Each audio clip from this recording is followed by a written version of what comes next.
All right, welcome back. Hopefully, you guys had a nice break and you're ready to be back at it again with some more notes. So, here we go.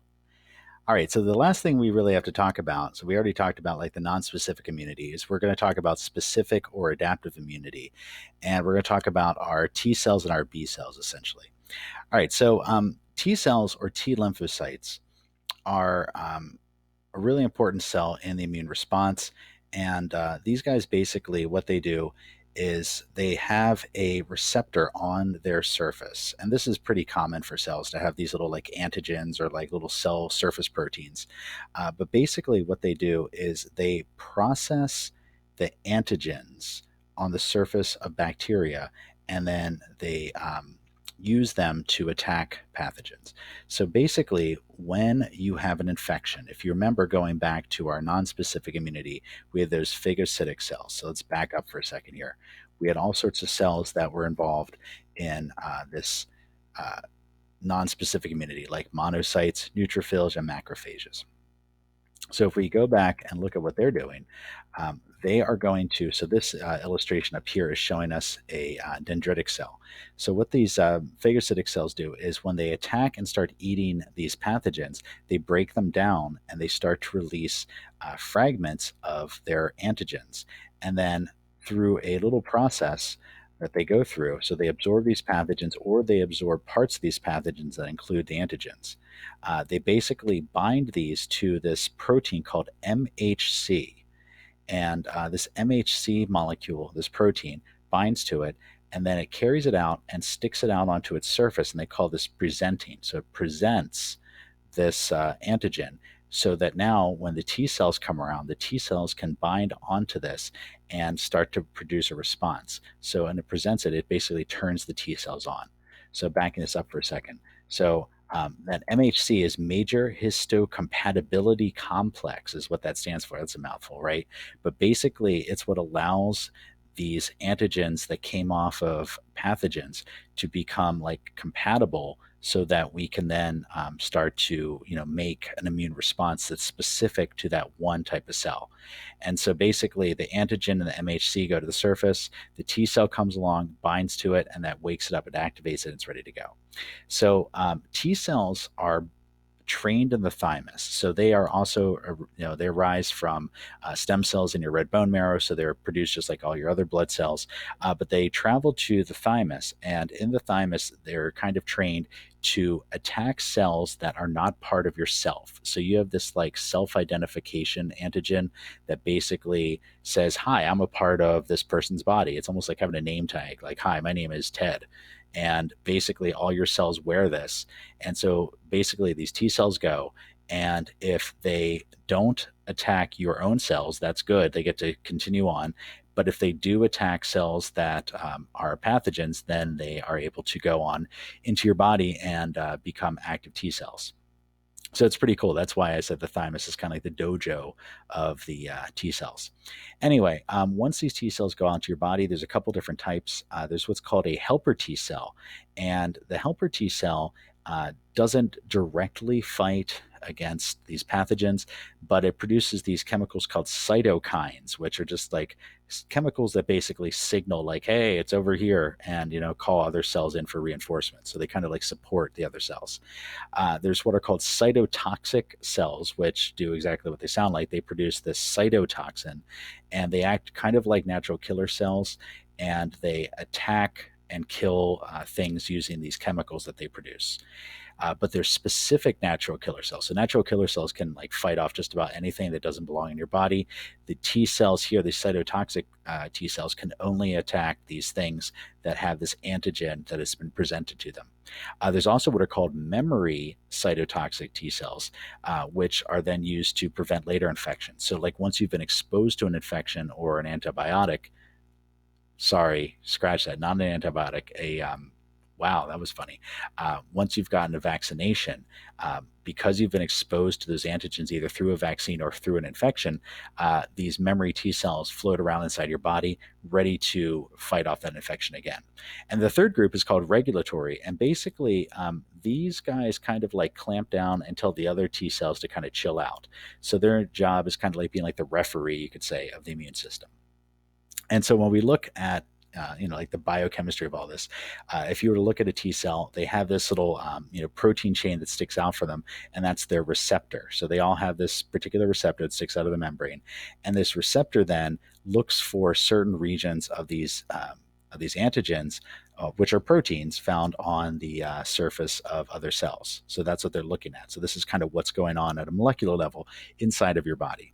And then this is that process we talked about where the T cell is using its receptor to become sensitized to a particular antigen by a phagocytic cell, in this case, a dendritic cell. And here's that little thing I was telling you about, like how your T cells come about. So the T cells are born from these thymocytes in the bone marrow, and then they go into the thymus and they do this thing called positive selection. So basically, if they are able to bind to these epithelial cells of the thymus, then they're like, oh, okay, cool. Then you know how to stick to other cells. You have a functioning protein, so you get to move on. If they don't bind, they get destroyed. Sad but true. Then the ones that bind on, they then do this thing called negative selection, where basically you have these dendritic cells that present the self antigen from your body cells. They're basically saying, like, hey, here's these things that say, I'm me. And if they don't bind to that, if they're like, nope, that's good, I don't want to attack that, then they get to move on. If they do attack it, then they're like, nope, sorry, you get destroyed. And so that way, only ones that attack things that don't belong in your body get to go out into the world. So that's how we do that. And then they break down into different types of T cells after that. This is just showing us, this is what they call clonal selection. And so basically, once we have that selected T cell that has been activated by being connected to this dendritic cell, then it can go out and start to destroy the cells by becoming a cytotoxic cell, or they can be memory cells that just kind of hang out and wait for the next infection. And this is just showing what happens when they run into, after they've been activated, they can turn into these cytotoxic T cells where they dump out these cytokines, or they can they can be helper T cells that produce cytokines, or they can become cytotoxic T cells that directly attack. And they use these things called granzymes and perforins, which actually like perforate these cells. So they actually break the cells up once they find affected cells. All right. So the other part of the adaptive and specific immune system is the B lymphocytes or B cells. And I always think B for bodies because these guys are in charge of producing antibodies. And so your B cells, just like all your other blood cells, are formed in the red bone marrow. They get trained kind of like the T cells do. It's a little bit different. They don't go to the thymus, but they still get trained. And they're mostly found in your lymph nodes and your spleen. You can find them in other places, but that's mostly where they hang out because, once again, with the lymphatic system, all of that lymph is coming through the lymphatic system, carrying all sorts of junk with it, and all of your blood is eventually going to go through your spleen. So by sitting there, they get to kind of like monitor all your fluids and look for stuff that doesn't belong. So the B cells kind of hang out until they're exposed to either the antigens from some sort of pathogen that's in your body, or the helper T cells that have already been triggered will come to them. And then once they get turned on, they can turn into one of two things. So I'll actually show you what that looks like right here. So if you take these B cells, this is just like a regular unexposed B cell, and apply an antigen to it, or if you have one of those helper T cells, bring over its little antigen to it, all of a sudden it gets turned on, it becomes activated, and it starts to replicate. And this B cell will then turn into one of two things.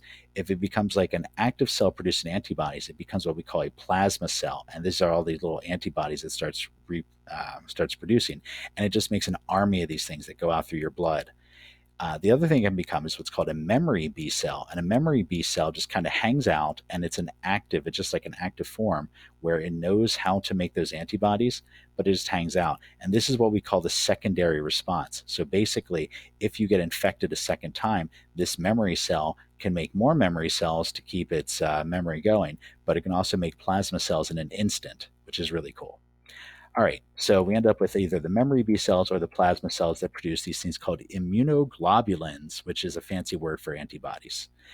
And then antibodies are secreted by those B cells. They're actually the same thing as the receptor protein. So if you look very carefully at that illustration, you notice we had these little receptor proteins on the B cell and on these memory cells, but also we had them in the plasma cells coming out. So basically, all they're doing is these plasma cells are making more of these antigens, but they're just like dumping them into the blood separately to form antibodies. And there's 5 different types of these guys. So this is what it looks like. This is what a antibody looks like. And you can see it's got these 2 active ends on the variable region that are looking for a specific type of protein antigen to bind to. And then they have this FC region over here that's constant, that's just kind of like the binding part that's usually stuck to the cell. There's lots of different types of immunoglobulins. So there's 5 different types, and they each one have a slightly different structure and function. The main thing to look for is if you look down here at this bottom row, it tells you what they do. So for example, the IgM, those are involved in primary responses. So like the first time you've been exposed to something, whether it's through a vaccine or through an infection, these guys come out and start the immediate response. When we see the IgG, that's a slightly different antigen. You can see all these little antibodies have little like binding sites. So the IgM has a lot of binding sites. It has like 10. IgG just has 2. This is what we see in the secondary responses. So usually, like if you've already been exposed to something once, you make IgGs the second time around. And these things are also, if you look, it says neutralizes toxins and opsonization. There you go. The third one, this one's interesting, IgA. These are actually secreted into fluids. So if you've been exposed to some sort of pathogen, these guys will be in your mucus, tears, and saliva, so that you're protecting like the outside of the surfaces of your body before it even gets inside of you. The other thing is it's also secreted into the colostrum, which, if you remember from probably like health class, I guess, is part of a mother's milk. So if you've ever heard about like babies, having like this immune protection from their mother, it's because milk contains these IgA antibodies that go into the baby and give them like a shared immunity. So basically, if the mom's been immune to something and she's producing antibodies, some of those antibodies will go into the baby and help to protect it until it's older. These only last until the baby stops breastfeeding, and then they're done. The next one, IgE, if you look at these, they look very similar to IgG, but these guys are involved with allergies and anti-parasitic activity. So these guys actually respond to parasites. That's pretty gross. But they're also binding to mast cells and basophils to cause allergic reactions too. So if you have allergies, there you go. And then the last group, finally, IgD. These guys are the these are the B lymphocyte or B cell receptors. And so these guys are just the ones that kind of stick out from the B cells normally. All right. This is a little interesting graph for you if you ever wondered why we use vaccines. If you get exposed to something for the first time, so let's say you're exposed to a virus you've never had before, you have a primary immune response, and then it fades out. If you get exposed later on after you've already been exposed to this, your immune response happens way faster and is way stronger so that you don't even feel sick. It actually happens before you get it. The same thing can happen with a vaccine, except with a vaccine, we give you an initial exposure. It's such a small amount that you don't really have a big response. You don't really feel anything. But then when you have a secondary response, your immune system kicks in and kicks the pathogen's butt before it even has a chance to get you. So this is how you get like this kind of like learned behavior basically for your immune system. This is just showing us some of our binding that we see. So when we have those T cells, those T cells will go over and release some cytokines and basically turn on the B cells and basically say, hey, here's an antigen that you should start like looking for. And then once it has that antigen expressed to it, it can start to become activated and produce its antibodies. This little guy, I think this is a great illustration. This is showing you how you have that IgA immunity inside of mucous membranes. So this is a Peyer's patch over here that we're looking at. And there's these little things called M cells, which are microfold cells. And basically, if antigens, like let's say in your food, for example, get sucked in here into the intestines, Down here in the Payer's patch, we have a whole bunch of those dendritic cells and T cells, which are going to bind to those antigens and go, oh no, we have an infection. And then through the lymphatic system, so they'll carry that through to the lymphatic tissue where they'll have plasma cells that'll start producing those IgA antibodies, which will then go out through the mucosa and start to attack those bacteria before they can spread throughout your body. So it's a really, really cool system how that works. All right. And for those of you that have allergies or some sort of like immune system issue like that, this is for you. This just shows how all that works. So, for example, if you have an allergen molecule, it's going to bind to this IgE and it's going to cause mast cells to go crazy, basically. And so, this is what's going on inside your allergies. The second one here, let's see, this one is about, oh, cytotoxic hypersensitivity. Okay. Um, and so in this one, this is where all of a sudden, let's see, cells are destroyed by bound antibodies, either by activation of complement or by cytotoxic T cell. Well, that sounds very interesting. Okay, let's see. Next one, immune complicated mediated hypersensitivity. Also sounds very interesting. So these are just basically where we have like malfunctions of our immune system through different hypersensitivities. And as SpongeBob's saying here, and that's how the immune system works. So that's it. Thanks for listening. Thanks for staying tuned. And hopefully you guys learned something good. And I'll catch you next time.